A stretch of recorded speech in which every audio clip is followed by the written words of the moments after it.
Hello, it's Ruthie. I'm going to be reading to you from my mum's book, The World's Biggest Worm.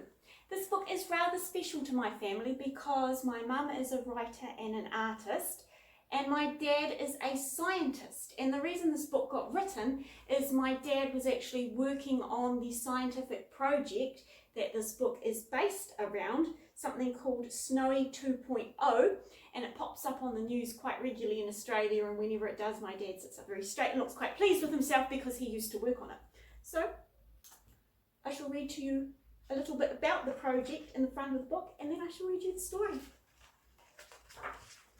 The World's Biggest Worm by Wendy Hamilton. Snowy 2.0 is a renewable power project where Tantangara and Talbingo dams are linked by 27 kilometres of tunnels. Water passes down from the upper dam, Tantangara, to Talbingo through a power station deep in the mountain. When there is an excess energy from solar and wind sources, the water is pumped from Talbingo back to Tantangara. And if I said any of that wrong, I'm sorry. I'm a New Zealander, so Australian is not really my native tongue. Trevor and Bruce lived in the snowy mountains of Australia.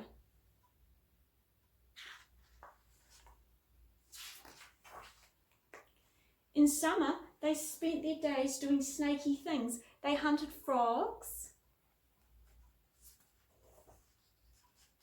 They lazed in the sun. And they swam in the lakes. They never changed their clothes, but from time to time they shed their skins, which worked just as well.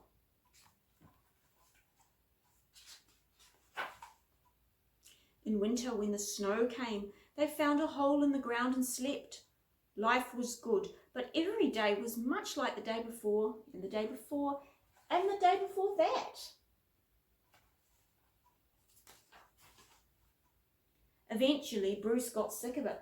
"My life is meaningless, Trev," he said. "I'd like an adventure." Suddenly they felt a loud noise rumbling through the ground. "Perhaps that is the sound of meaning and adventure," said Trevor. The snakes moved towards the sound, and looking down they saw the biggest, most enormous, gigantic, humongous worm they had ever seen. "What's it doing?" said Trevor. "It's eating the mountain," said Bruce. "Come on, let's go and have a look at it." They started slithering through the rocks. It took a bit of time to get down, and when they got there, they were disappointed to find the big, enormous, gigantic worm had disappeared.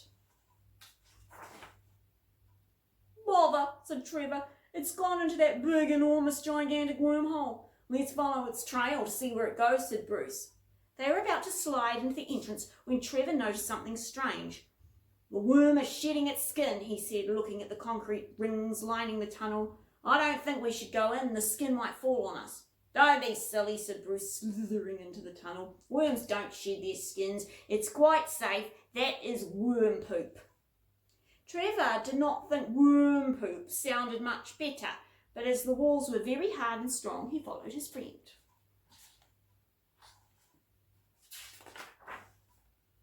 The hole ran deep into the mountain.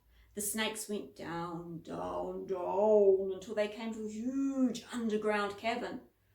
"That must be where the worm sleeps in winter," said Trevor, looking around. "I don't see him," said Bruce. "He must have gone out through that tunnel over there."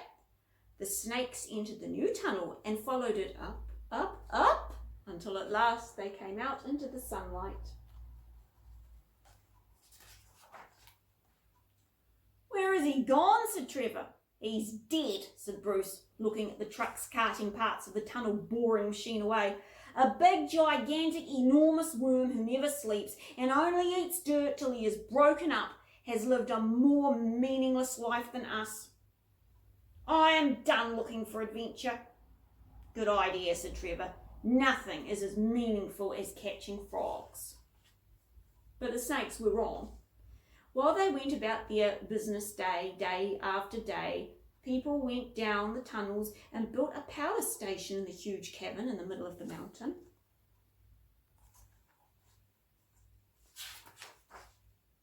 And the electricity the power station generated lit up the little town of Cooma.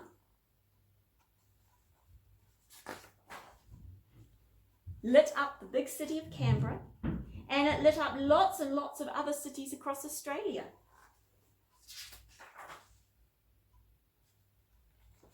And that was every bit as important as eating frogs.